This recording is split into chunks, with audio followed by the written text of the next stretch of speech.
Hello students, இன்றைக்கி கிளாஸில் என்ன பார்க்க போகிறோன்னா கிளாஸ் 7 மேக்ஸ் டேர்ம் 1 நம்பர் சிஸ்டமில் எக்ஸாம்பிள் 1.11ல் ஃபர்ஸ்ட் சம் பார்க்க போகிறோம். Subtract -40 from 70.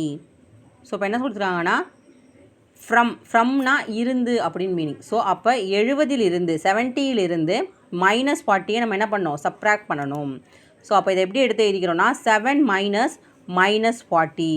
ஸோ எப்போவுமே நம்ம சப்ராக்ஷன் பண்ணும்போது இன்டீஜர்ஸில் என்ன பண்ணணும் அப்படின்னா அடிஷனாக தான் மாற்றிக்கணும். அதுக்கு எப்படி மாற்றிக்கணுங்கிறத சொல்கிறேன் பாருங்கள்.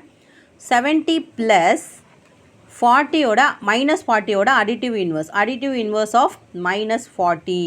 அப்போது அடிட்டிவ் இன்வர்ஸ் ஆஃப் -40 என்ன, +40யா? ஸோ அப்போ 70 + 40 = 110. ஸோ இதுதான் இதுக்கான ஆன்சர். ஸோ இதிலே செகண்ட் சம் ஒன்று கொடுத்துருக்காங்க பாருங்கள். Subtract -12 from -20.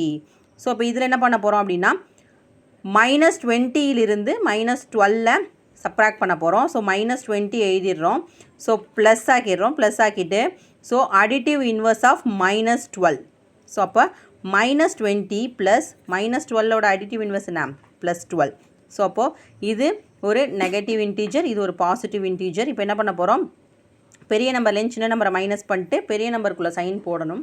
ஸோ அப்போ 20 - 12, 20ல் 12 போயிடுச்சுன்னா 8, 20 தான் பெரிய நம்பர், அதுக்கு முன்னாடி மைனஸ் சைன் இருக்குது. ஸோ அதனால் -8 அப்படிங்கிறது தான் ஆன்சர். என்னுடைய வீடியோ உங்களுக்கு பிடிச்சிருந்துச்சுன்னா லைக் பண்ணுங்கள், ஃபீட்பேக்கை கமெண்ட் செக்ஷனில் கமெண்ட் பண்ணுங்கள், என்னுடைய சேனலை சப்ஸ்கிரைப் பண்ணுங்கள், பக்கத்தில் இருக்க பெல் ஐக்கானை ப்ரெஸ் பண்ணிவிட்டு ஆல்ங்கிற ஆப்ஷனை கிளிக் பண்ணிங்க அப்படின்னா நான் போடக்கூடிய வீடியோஸ் உங்களுக்கு நோட்டிஃபிகேஷனாக வந்துக்கிட்டே இருக்கும். தேங்க்யூ ஃபார் வாட்சிங் மை வீடியோ.